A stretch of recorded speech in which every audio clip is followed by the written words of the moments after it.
Good morning friends. स्वागत आहे तुमचं आजच्या प्री मार्केट रिपोर्टमध्ये. तर मग चला जाणून घेऊयात की आज कसं राहू शकतं ते मार्केट.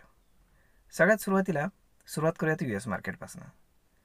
शुक्रवारी US मार्केट हे हायर क्लोज झालेले आहेत. नॅसडॅक, S&P 500, डाऊ जोन्स सगळे हायर आहेत, ग्रीनमध्ये क्लोज आहेत. आणि एशियन मार्केट जर आपण पाहिले तर तेही मिक्स आहेत. आणि त्यामुळेच आज गिफ्ट निफ्टी इंडिकेट करत आहे की मार्केट साधारण 70 ते 80 पॉईंट गॅप अप ओपन होईल. परंतु आता US मार्केट हायर क्लोज झालं आहे आणि बाकी सगळ्या गोष्टी स्थिर स्थावर आहेत, म्हणून हे हायर दाखवत आहे. परंतु आपल्याकडे एक बेसिक प्रॉब्लेम आहे, तो म्हणजे की आपल्याकडे जे फॉरेन इन्स्टिट्यूशन आहेत तर ते फक्त सेलिंग करत आहेत. ऑलमोस्ट या महिन्यामध्ये म्हणजेच एप्रिल महिन्यामध्ये त्यांनी हार्डली बाईंग केलं आहे. अदरवाईज त्यांनी रोज ऑलमोस्ट मोर दॅन 2000 करोडचं सेलिंग केलं आहे. जर आपण डेटा पाहिला तर ह्या जानेवारी 2024 फॉरेन इन्स्टिट्यूशननं टोटल 80,000 कोटींचं सेलिंग केलं आहे आणि या महिन्यामध्ये म्हणजेच एप्रिल महिन्यामध्ये 37,000 कोटींचं सेलिंग केलेलं आहे. परंतु जे आपले डोमेस्टिक इन्स्टिट्यूशन्स आहेत, म्युच्युअल फंड्स आहेत, तर या सगळ्यांनी मिळून त्याहीपेक्षा जास्त बाईंग केलेलं आहे आणि म्हणून मार्केटला सपोर्ट आहे, हे लक्षात ठेवा.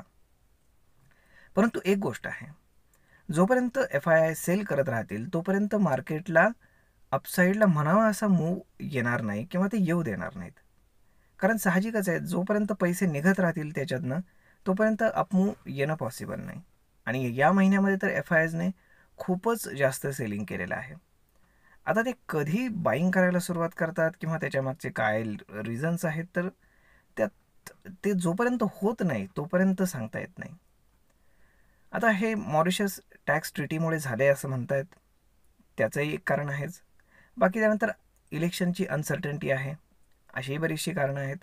त्यामुळे मे बी नवीन गव्हर्नमेंट आल्यानंतर फॉरेन इन्स्टिट्यूशन पुन्हा जोरानं बाईंग करायला सुरुवात करतील असं सध्या तरी चित्र आहे. आता जर आपण स्टॉक स्पेसिफिक जर सांगायचं झालं इंडियन मार्केटमध्ये, तर ICICI बँकनं जे रिझल्ट आणलेले आहेत तर ते चांगले आहेत. तर आज ICICI बँक फोकसमध्ये राहील, त्यानंतर ॲक्सिस बँक फोकसमध्ये राहील. आणि बाकीचं जर आपण पाहिलं तर चांगले रिझल्ट येऊनसुद्धा बरेचसे स्टॉक्स अंडर परफॉर्म करत आहेत, जसं TCS असेल, इन्फोसिस असेल, यांनी डिसेंट रिझल्ट आणलेले आहेत, तरीसुद्धा ते स्टॉक अंडर परफॉर्म करत आहेत. फक्त टेक महिंद्रानेच एकदम अप्पर सर्किट लावलं होतं, परंतु तो काही एवढा मोठा स्टॉक नाही आहे जो बाकी स्टॉक्सवरती इम्पॅक्ट करेल.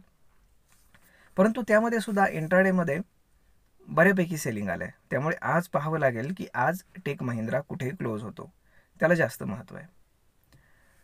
तर मित्रांनो, अशा पद्धतीनं आता जर आपण ग्लोबल मार्केट जर पाहिले तर हा महिना संपत आला आहे आणि ग्लोबल मार्केटमध्ये म्हणावं असं काही मुवमेंट नाही आहे किंवा मग असे काही महत्त्वाचे डेटासुद्धा येणार नाही आहेत. जर आपण आता बँक निफ्टीबद्दल जर पाहिलं तर 48,000ला सगळ्यात जास्त पुट रायटिंग आहे आणि 48,500ला सगळ्यात जास्त कॉल रायटिंग आहे.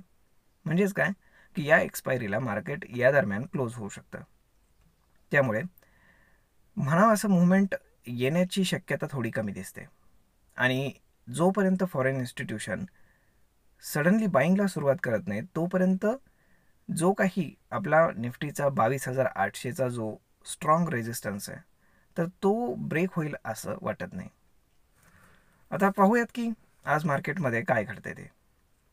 आज मार्केट कुठे क्लोज होते याला जास्त महत्त्व आहे, कारण मार्केट गॅपअप ओपन होतंय ते ग्लोबल क्यूजमुळे. परंतु त्यामध्ये इंट्राडेमध्ये सेलिंग येते की मार्केट साईडवेज जाते हे पाहावं लागेल. शक्यतो सेलिंग येण्याची शक्यता थोडी कमी दिसते, परंतु मार्केट साईडवेज होऊ शकतं.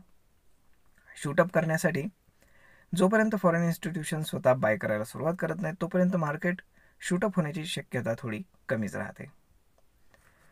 तर मग मित्रांनो, अशा पद्धतीने सध्या तरी काही global events, major events positive negative कुठलेच नाही आहेत. त्यामुळे मार्केट साईडवेज ट्रेड करण्याची शक्यता आहे. एक 2-3 दिवस जर साईडवेज मार्केटने ट्रेड केलं तर मे बी एक चांगला मूव येऊ शकतो, either upside either down side. तर मित्रांनो, अशा पद्धतीनं राहू शकतं आजचं मार्केट, हे आपण जाणून घेतलेलंच आहे. तर मग भेटूयात पुढच्या एका नवीन व्हिडिओमध्ये. तोपर्यंत जर तुम्ही अजूनही तुमचं free of cost demat account open केलेलं नसेल तर खाली डिस्क्रिप्शनमध्ये लिंक आहे, त्यावरती क्लिक करून तुम्ही आजच आपलं डीमॅट अकाउंट ओपन करून घ्या. भेटूयात पुढच्या एका नवीन व्हिडिओमध्ये. तोपर्यंत धन्यवाद.